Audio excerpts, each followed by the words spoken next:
But there's a lot of programming in television and in video games and all this. There's a whole bunch of programming, and it feels like it's set up for you to be fingered as a mentally unstable person if you legitimately believe that there are video games that depict sorcery in a way. But yeah, you can't really trust the agendas of certain video games because that's undervalued. It seems like everybody around the world is being subjected to witchcraft more and more. And that is the plan. That really is a plan. And you'd be called crazy if I was on the other side that's going, you're crazy! Yeah. Or if I was on the other side saying witchcraft in video games is wrong, I would be called mentally ill and put in a straitjacket. But since I actually promote witchcraft in video games, and stuff like that, then I can't really be called insane. In fact, this video would probably be hidden in a sense. So yeah, I want everybody to have a blessed day, a blessed heart, because if you really do believe that fiction or the fictional interpretation of witchcraft is real witchcraft, then you also have a problem. You have a problem, personally. But there really is. There's even in a video game called Dragon Age Origins, and in Dragon Age 2, there is blood magic, and that's a real thing. But don't take my word for it.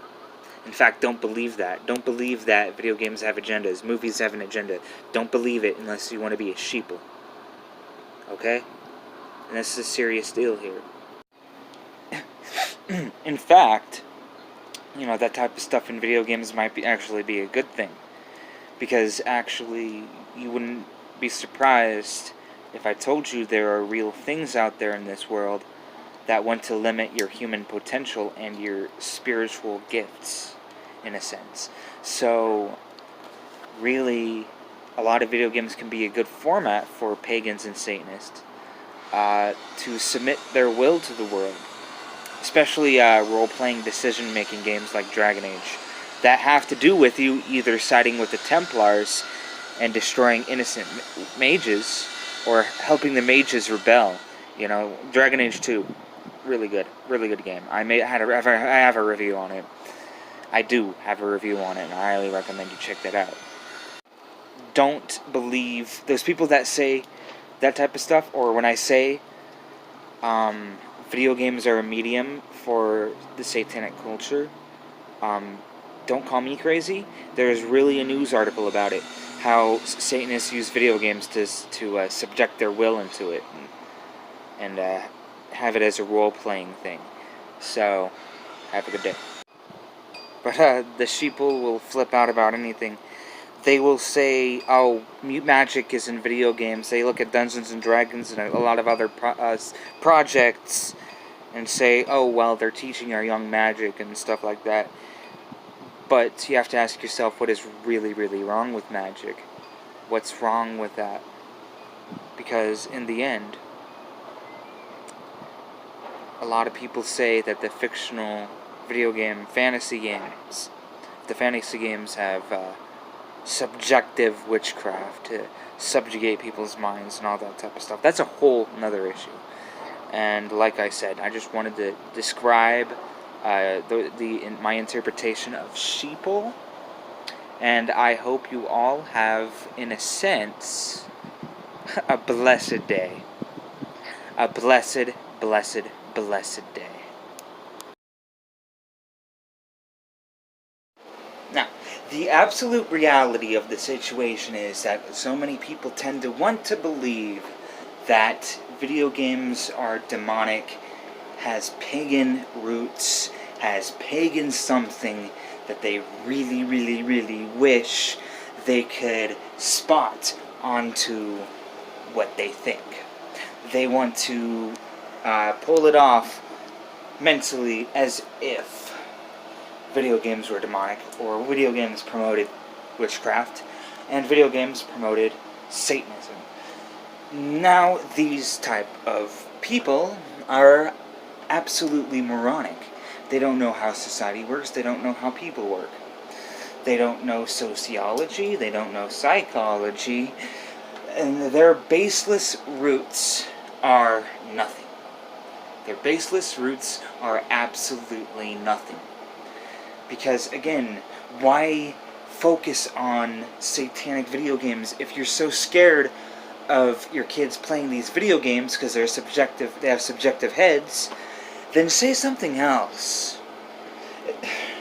And second of all, when you don't want your kids playing these games because of the subjective imagery and content, then you're trying to control your kid's life in a seemingly negative way. Just let them play whatever video game they see at the store and you can afford.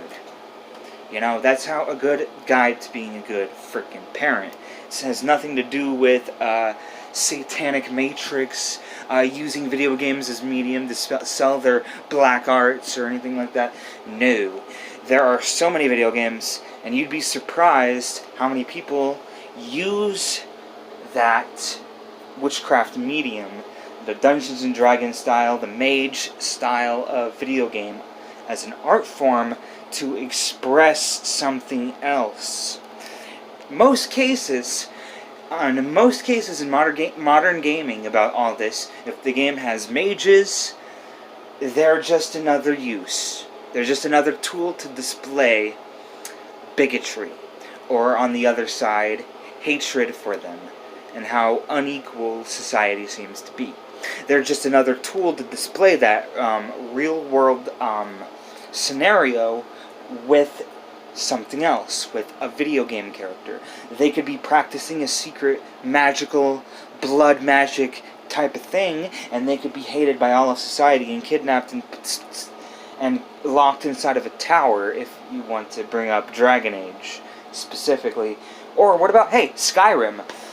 Why does every Nord or anybody that lives in Skyrim is afraid of magic, especially the bartenders? I mean, come on, it's just another political use to display an unequal society. And you're just begging upon that to make everything look like all devilry and witchcrafty, and you're just trying to make shit up to make it overall appealing to your side of the story. And this is not true. It's not true. And furthermore, video games are not demonic, they're for fun. And they're to express yourself in the way you can't not express yourself in the real world. That is what video games are for. Stop ruining it for everyone.